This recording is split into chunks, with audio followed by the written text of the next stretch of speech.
So under no load test, this is how the circuit diagram will be represented. So the voltmeter will be connected between the two lines. An ammeter will be connected to a line, and wattmeters, two wattmeters W1 and W2 will be connected to two lines, either between R phase and Y phase, or between R phase and B phase. Okay, so one phase will be the common. So here he is considering the third phase as the common point. So now with respect to this test, so we'll be applying the supply voltage so slowly by using the auto transformer. Okay, so up to the rated voltage. So what will happen once the rated voltage 440 volts has been applied? So the rotor will start rotating and tries to pick up to its synchronous speed, but it will rotate less than the synchronous speed. So once the motor reaches to its normal speed, that is less than the synchronous speed, so we'll be noting down the voltmeter, the ammeter, and the wattmeter readings. Okay, so here the no load, whatever the values will be noting down, all are no load values. Okay, so V0 will be the no load voltage, I0 will be the no load current, and the sum of these two wattmeters W1 and W2 gives the no load power, that is the input power. So now with respect to this, so we know the power equation. So W0 is equal to root 3 V0 I0 cos phi naught. So now with respect to that, we'll be finding what is the power factor. So we can go for the next slide. So here by the input power, that means the from the wattmeter W0, which will be equal to root 3 V in I0 into cos phi naught. So here the cos phi naught will be finding, and the phi naught angle will be getting out. So what will be the no load angle? So no load power factor, generally it will be between 0.02 to 0.3. So in the between you will be getting the no load power factor. So now with respect to this, we can find what is the no load values. So that is the working component and the magnetizing component we can find. So mu is equal to I0 sin phi naught. We know the angle, we know the no load current from the ammeter. So find what is the working current and the magnetizing current. So once if we know what is these two currents, so we can find what is the no load resistance and no load reactance. So no load resistance and no load reactance can be found by using these two formula. That is R0 is equal to the input voltage, that is no load voltage, divided by IW, and X0 is equal to input voltage divided by I mu. So we can find what is the no load resistance and the no load reactance. And also we can find what is the stator loss. So stator loss, so we can find 3 I0 square into R1. So here square is there. So the square has to be removed. So this will be our actual formula for no load stator copper loss. So once if you know the stator copper loss, so the friction loss and windage losses, since these two losses are very small, so it can be negligible. So why? Because so generally the rotor, so we are not applying any sort of loads. Okay, so since the rotor is not applied any load, the rotor copper loss will be very small. So that's why we will be neglecting these values. And also with respect to the slip, so frequency, the stator frequency will be 50 Hertz, but since the rotor is not been applying any sort of load, the slip will be very small. So in the range of 0.01 or 0.02. So that's why even the rotor copper losses will be neglected. So only the fixed loss, that is iron loss W0, will be taken into consideration. So this is regarding the no load circuit. Next, while coming to the block rotor test, the same circuit diagram, so which will be represented as VSC and ISC. So both wattmeters will be connected in the same way, and here the rotor will be blocked. So whatever the spring balance we are applying here, so will be tightening the rotor so that the rotor will not rotate. So it will be blocked. So now what will be happening? So once the rotor has been blocked, So by using the auto transformer, so slowly we will be applying the rated current. Okay, so we have to see what is the rated current of the motor. So based on that, so slowly we'll be applying the rated current by using the auto transformer. Once the rated current is been reached, then we'll be noting down what is W1 and W2 and VSC. So VSC will be very small. So in the range of 24 volts, or it will be less than 30 volts. So it will not be more than 30 volts. And also we'll be finding what is W1 and W2. So this method is nothing but what you have been studying in your basic electrical 2 wattmeter method. Okay, so generally, so one of the wattmeter will be getting positive value, another one will be getting a negative value, or both it will be having showing one values. Okay, so and also it depends when the power factor lies between 0 to 0.5. So one of the wattmeter will be kicking back. Okay, and when exactly when power factor is 0.5, so one of the wattmeter will be reading 0.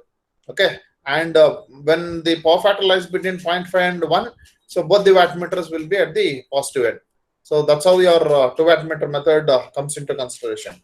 So now after noting down the values, so we'll be calculating what is the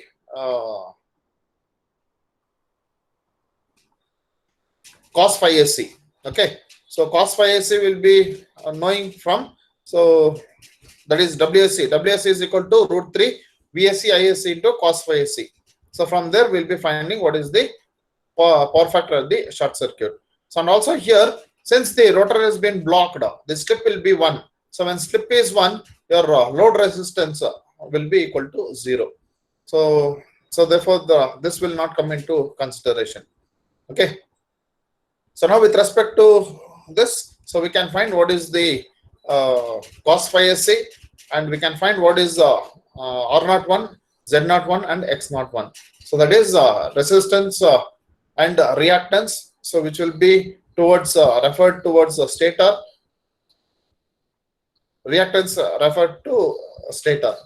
So these are the values we can find from the short circuit. Okay, so once if these values have been got, next we'll be going for the circle diagram.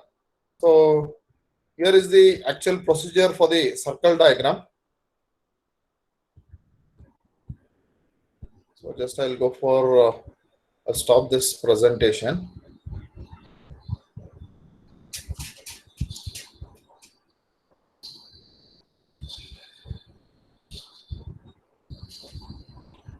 So can you able to see this slides? Yes, sir. Okay. So now, so this is how your circle diagram will be looking. Okay. So generally, so first we'll be plotting O dash. So that is from the no load test. So we'll be getting the no load angle, that is phi naught. So before that, from the graph, we'll be drawing y-axis as the voltage and x-axis a line. So this is the x-axis line. So now with respect to this, consider a point origin O here. Okay. So now with respect to the no load current I naught. Okay. So before going for the no load current, we have to fix the current scale. Okay. So current scale, how it will be fixed? So 1 centimeter will be equal to some value. Okay. So this is how mark x and y axis. So choose a suitable current scale. 1 centimeter is equal to dash amps. So suppose if the current scale or whatever the value, if you are getting as 10 amps. Okay. So then 2 centimeters will be equal to 10 amps, or 1 centimeter is equal to 10 amps. So that's how we will be choosing the current scale according to the values. Okay. Since whatever the values we are getting in our lab, it will be not more than 5 or 10 amps. Okay. So we can choose the current scale. So 1 centimeter is equal to 4 amps. So then 2 centimeters will be equal to 8 amps, or 1 centimeter is equal to 2 amps. So then if it is 5 amps, so we can go according to that scale. So 2.5 centimeters is equal to 5 amps. So now after choosing the current scale, so we can draw a line from 0 to O dash. So here from 0 to O dash, we can draw a line with respect to the angle phi naught. So from the y-axis, okay. And similarly, we can draw a line from O to A, okay. So that is with respect to the short circuit angle phi AC. From that angle, so we'll be getting the short circuit current, okay. So with respect to that, we'll be drawing a line from 0 to A. So after drawing these two lines, now we have to get the axis, that is center point C. So now with respect to this, so consider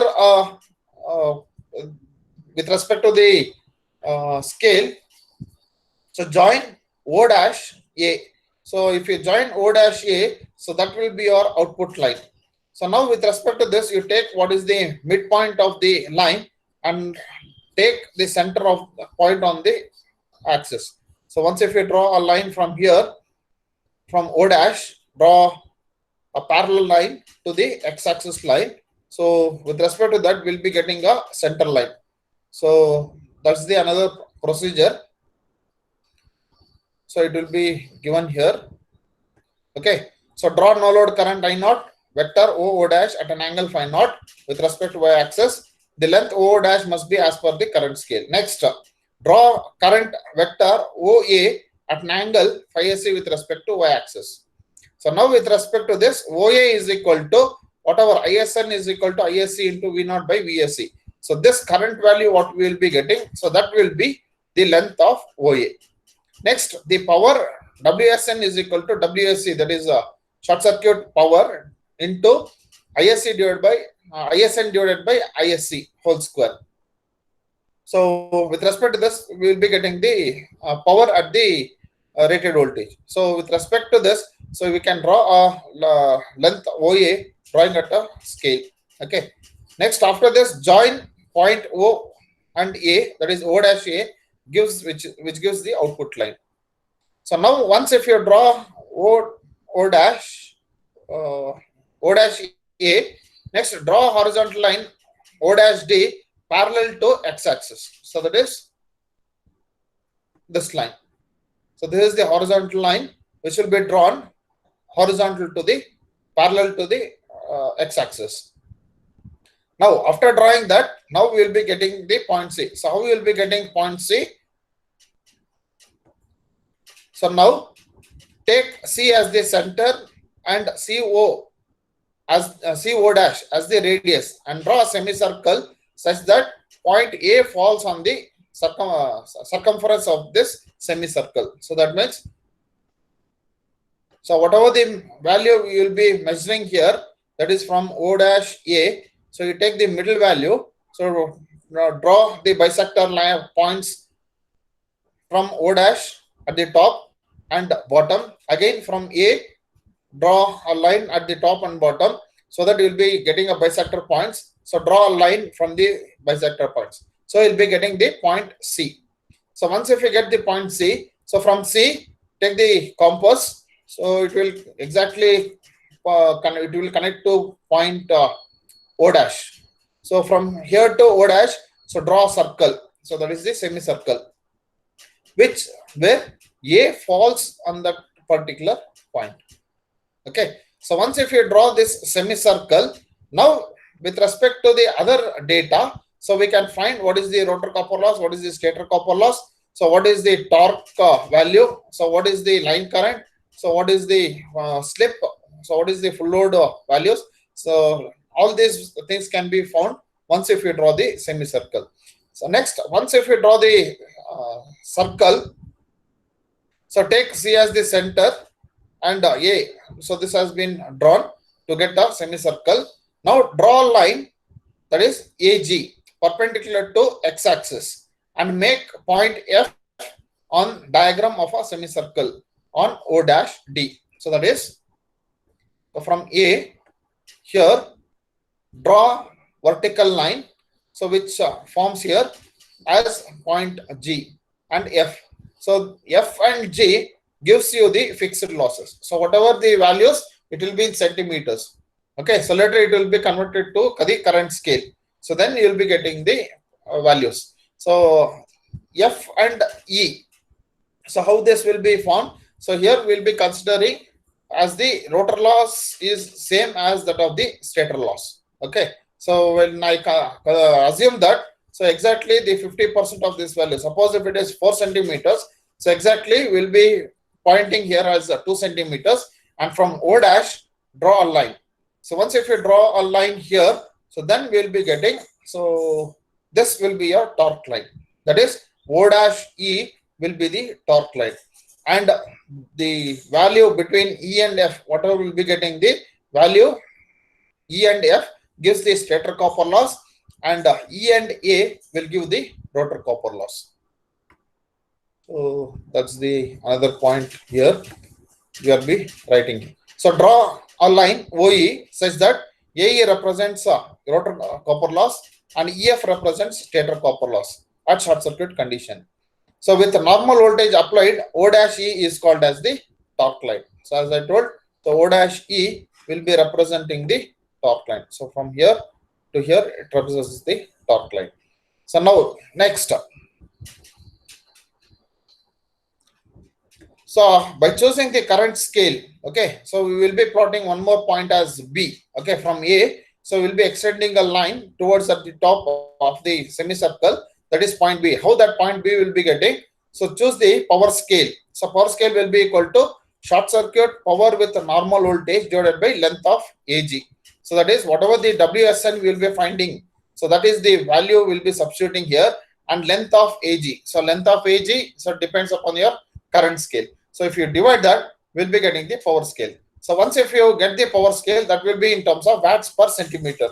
So now this value will be extended. That is, draw motor output line AB as per the power scale. So as per this power scale, so draw a line AB. So here above, if you see in the graph, so this will be extending some value, whatever the power scale.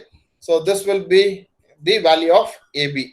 So once if you get the value of AB, so now from O, you just extend a line. So where it will be joining B and O. So with respect to this, this gives you the line current. Okay. So you can see the procedure here. Okay. So once if you get that, just a minute. So we are here. So once if you draw a line AB, so AB is equal to motor output in watts divided by power scale. So power scale already we have been calculated here. So that it will be in terms of centimeters. So that will be our AB value. So mark point L on the semicircle taking line BL parallel to the output line. So until BL cuts the semicircle at the point L. So that is,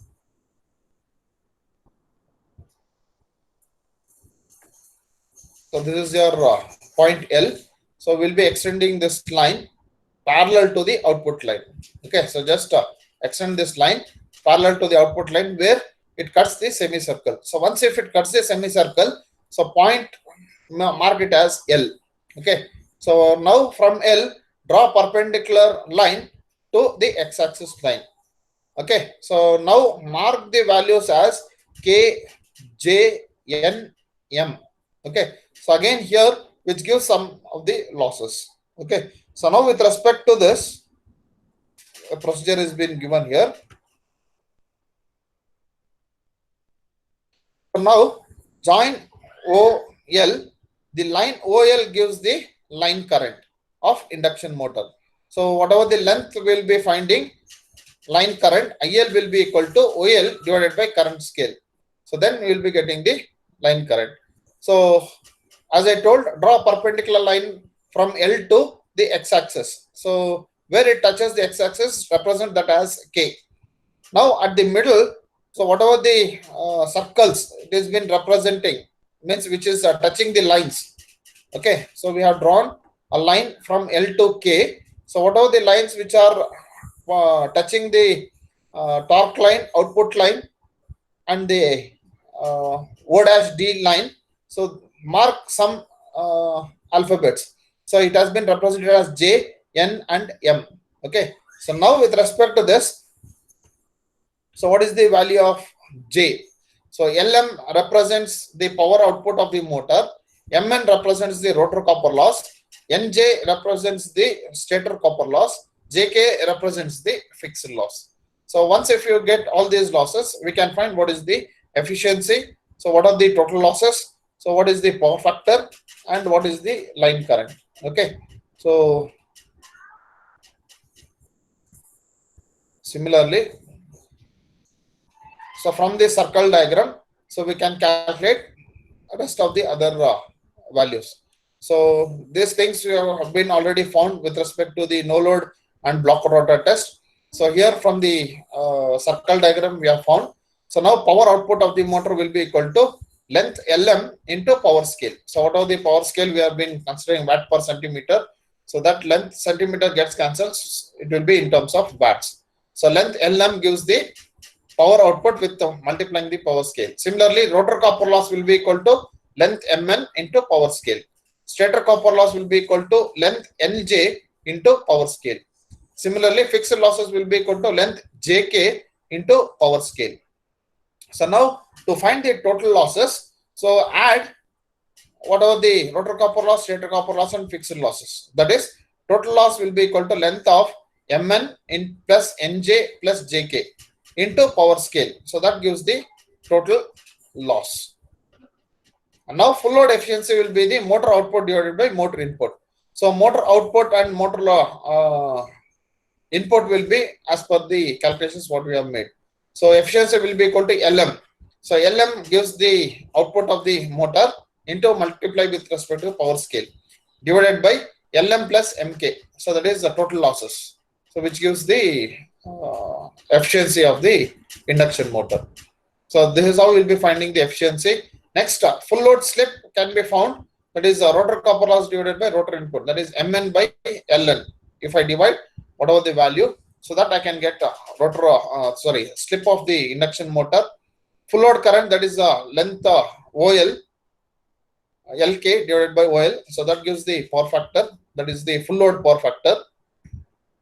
And full load line current will be the length of OL into current scale.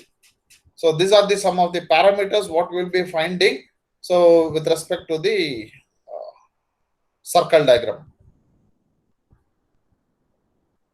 Okay. So everything. So we'll be calculating from the circle diagram. So after finding the all this, also we can find what is the parameters of the induction motor. So that is already I have told previously.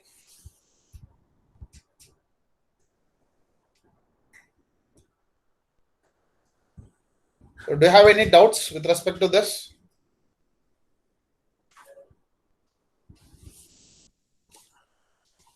Excuse me, guys. Can you hear me? Hello?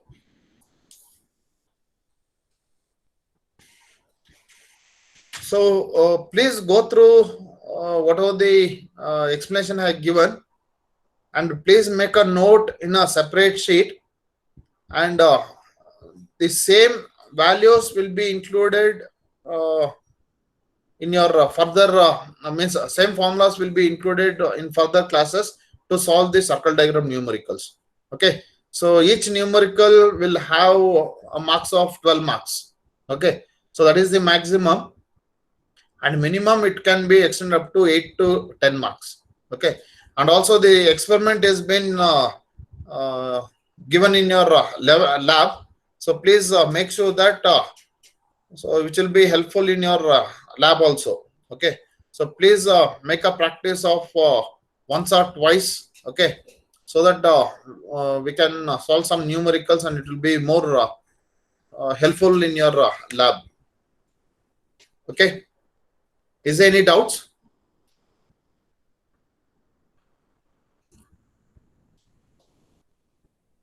So I think everyone are having lab manuals.